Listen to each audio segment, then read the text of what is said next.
Hi everyone, कैसे हो आप सब। आई होप आप सभी ठीक होंगे। Welcome back in the object oriented programming lecture series. तो आज के इस वीडियो में हम बात करने वाले हैं ऊप्स के बारे में। ऊप्स इन सी प्लस प्लस, जो कि बीएससी आईटी सेम 2 का एक सब्जेक्ट है।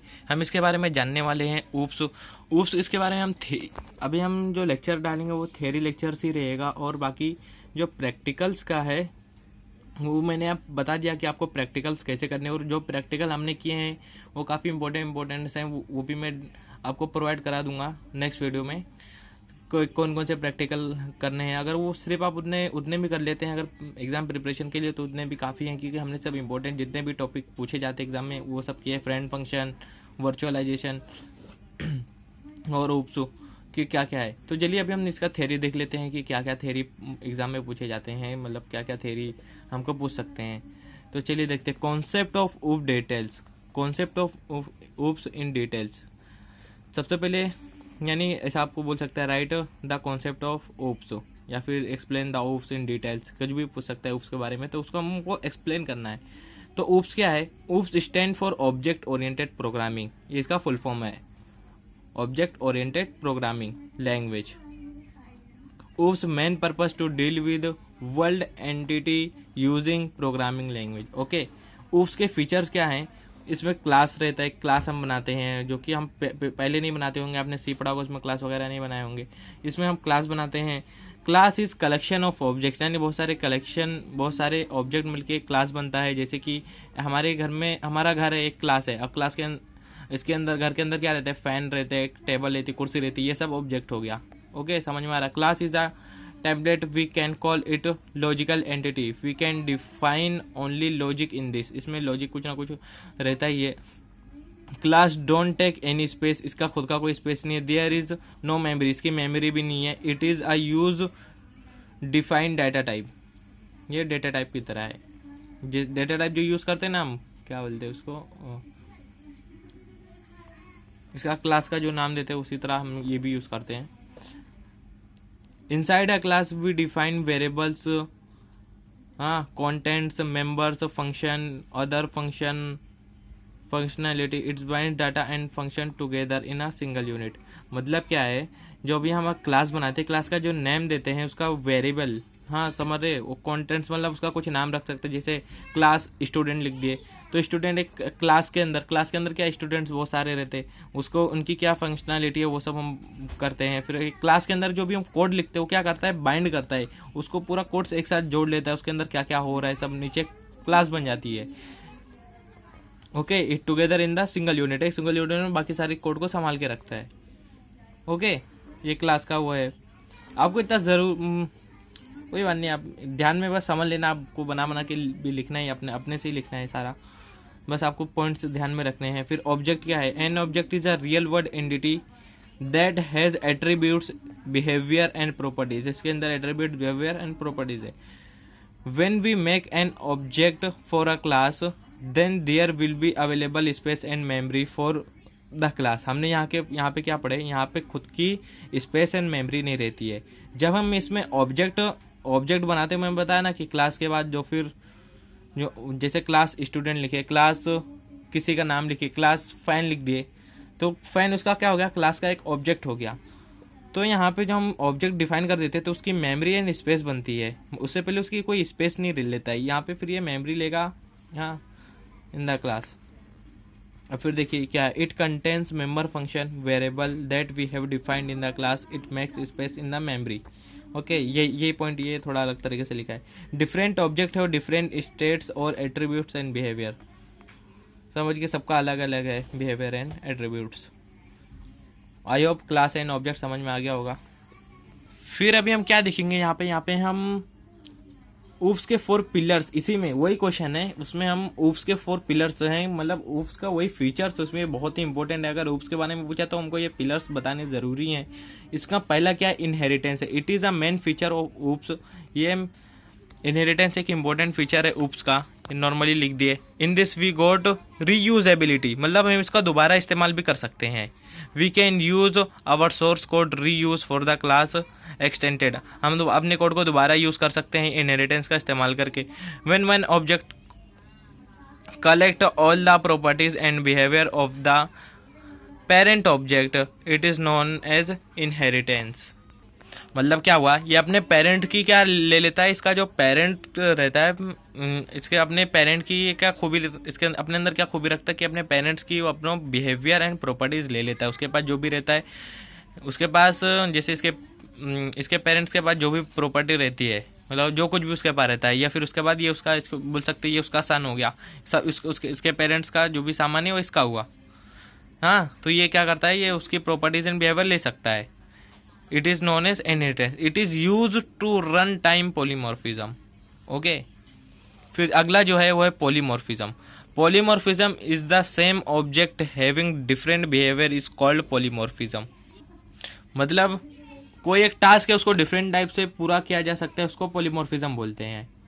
ये आप नाम याद कर लेना, इसके फंक्शंस क्या है बस अपने माइंड में उसका कॉन्सेप्ट बिठा लेना, या आप खुद भी बना के लिख दोगे तो आपको फुल मार्क्स मिलेंगे।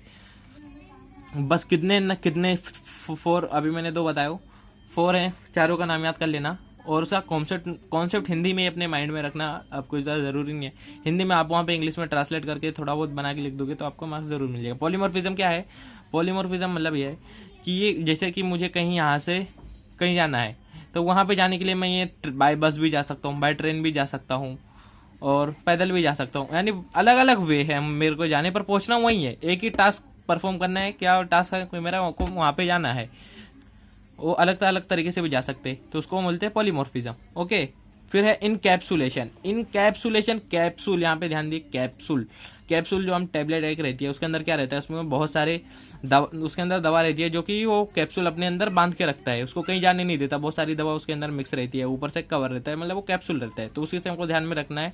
Data and method wide in a single unit, यानी डेटा और मेथड को क्या करता है, सिंगल यूनिट में बांध के रखता है, उसको बोलते हैं encapsulation. That is known as encapsulation. Binding code and data together in single unit, यानी एक साथ बांध के रखता है, क्या है, डाटा एंड कोड को। फिर चौथा आता है एब्स्ट्रैक्शन। ये नंबर मत देखना, मतलब देखना है क्योंकि ये क्लास एंड ऑब्जेक्ट के साथ में ये नंबर लिखा गया है। क्लास और ऑब्जेक्ट पहला दूसरा हो गया, फिर ये तीसरा चौथा पांचवा छठा। ओके, विच डाटा क्या बोलते हैं, एब्स्ट्रैक्शन किसको बोलते हैं, which data is not necessary it hide from the user, which data is necessary is shown it. यहाँ मैंने अपने लैंग्वेज में लिखा है, which data is not necessary it hide, यानी जो ज़रूरी नहीं रहता उसको ये छुपाता है, यूज़र को नहीं दिखाता। जो यूज़र को ज़रूरी है, जो यूज़र को करना है, वो सिर्फ वही यूज़र को दिखाता है। Hiding internal details and showing functionality, it is known as abstraction. ये किताबी भाषा में लिख सकते हैं, ऐसा भी लिख सकते हैं। जैसे कि एटीएम मशीन है, एटीएम मशीन किस तरीके से काम करती है, वो सिर्फ हमको कोड बताती है, मतलब अपना नंबर डालो, फिर कितने रुपए निकालने हैं वो डालो, पासवर्ड डालो, सिर्फ इतना ही दिखाती है। उसके अंदर का कोड नहीं दिखा रहा ना कि ये वर्क कैसे कर रहा है, ये एटीएम मशीन कितना करंट आ रहा है, इसमें कितने घंटे से चल रही है। ये फोकट की चीज़, मतलब जो अननेसेसरी चीज़ है वो नहीं दिखाती, सिर्फ जो ज़रूरी है सिर्फ हमको वही दिखाता है। अभी हम अपना फ़ोन यूज़ करते हैं, उसमें हमको क्या क्या करना है सिर्फ उतना ही दिखाते हैं। उसके पीछे जो ऐप यूज़ कर रहे हैं, एप्लीकेशन गेम यूज़ कर रहे हैं, उसके पीछे का कोड नहीं दिखाता है ना कि कौन सा कोड ये ऐप यूज़ करने के लिए बना है। तो एब्स्ट्रैक्शन वही है। हाँ, hiding internal details and showing only functionality, it is non abstraction. तो ये हो गया concept of oops. Concept of oops में हम क्या क्या देखे, क्लास देखे, ऑब्जेक्ट देखे, और फिर ऊप्स के 4 पिलर लिख देंगे, inheritance, polymorphism, encapsulation, abstraction. I hope, मुझे ऐसा लग रहा है कि ये एक क्वेश्चन कंपलसरी हर पेपर में रहता है, क्योंकि उसका नाम ही है ऊप्स, तो ऊप्स का कॉन्सेप्ट तो ज़रूरी पूछेगा ये, तो ये आप ध्यान में रख लेना, बहुत ही आसान था। फिर चलिए बढ़ते हैं नेक्स्ट क्वेश्चन की तरफ। What do you mean by procedure oriented programming. ये क्या है, ऊप्स का थोड़ा अपोजिट है। ऑब्जेक्ट ओरिएंटेड प्रोग्रामिंग था प्रोसीजरल ओरिएंटेड प्रोग्रामिंग, ये उसका उल्टा है। ये भी पूछ सकता है आपको पेपर में। आप procedural language is a sort of computer programming language that has a set of function, instruction and statement that must be executed in a certain order। क्या है ये, एक कंप्यूटर प्रोग्रामिंग लैंग्वेज है दैट हैज़, इसके पास क्या है, function है, instructions है एंड स्टेटमेंट है। इंस्ट्रक्शन में क्या क्या करना है और स्टेटमेंट क्या क्या दिए, that must be execute in certain order, line by line execute होती है। ओके, इन जनरल क्या नेक्स्ट पॉइंट क्या है, in general procedural language is use to find the step that computer takes to solve a problem, यानी एक problem solve करने के लिए इसका इस्तेमाल भी किया जाता है। फिर आगे क्या है, एंड ये इंक्लूड है बेसिक सी लैंग्वेज में प्रोग्राम एंड मास्केट and subroutine in a program architecture which help to provide desire state and output. Okay, output और डिज़ायर प्रोवाइड करा गया। अब procedural language program is broken down into statement, function, variable and conditional operator. इसके अलावा यहाँ पे कुछ short points मैंने लिखे हैं, ये आप आराम से लिख सकते हैं। It deals with algorithm, okay, algorithm के साथ डील्स करती है। Program are divided into functions. आप जब भी आंसर लिखोगे एक बात ध्यान रखना, आपको सारे जितने भी पॉइंट लिखना सब पॉइंट वाइज लिखना, सिर्फ पैराग्राफ बना के नहीं लिखना, पॉइंट वाइज में सारे आंसर लिखना। जितने सप्लीमेंट लगेगा लगने दीजिए, आपको पॉइंट वाइज ही लिखना है। आपका आंसर बड़ा भी दिखता है और कितने पॉइंट लिखे वो भी मालूम होता है। It deals with algorithm, program are divided into functions, it need less memory. Okay, इसके प्रोग्राम को इनटू फंक्शन में डिवाइड रहते हैं, एटलीस्ट इसकी स्पेस भी कम लगता है। It is concept of top down approach, do not have access specifier, overloading not possible, less secure भी कम रहता है, डाटा हैंडलिंग नॉट पॉसिबल, इसमें डाटा हैंडलिंग भी पॉसिबल नहीं है। तो दोस्तों हमने 2 क्वेश्चन देख लिए, इसका भी थ्योरी हमने देख लिया है कि इसके जो प्रोग्राम है वो आपको वहाँ से कर लेना, प्रोसीजर ओरिएंटेड प्रोग्रामिंग। वैसे इसका प्रोग्राम करने की ज़रूरत नहीं है, ये जो मैंने अभी आगे के जो भी हम पढ़ेंगे, फ्रेंड फंक्शन क्या होता है, वर्चुअल फंक्शन क्या होता है, उसके जो प्रोग्राम है वो सब आप वेबसाइट से या फिर कॉलेज में आपके टीचर सर को ही कराएंगे, जिस वेबसाइट से कराएंगे आप वहाँ से कर लेना। ठीक है, मैंने पिछले वीडियो में बता दिया कि आपको प्रोग्राम किस तरीके से कहाँ से समझने कहाँ से करने हैं।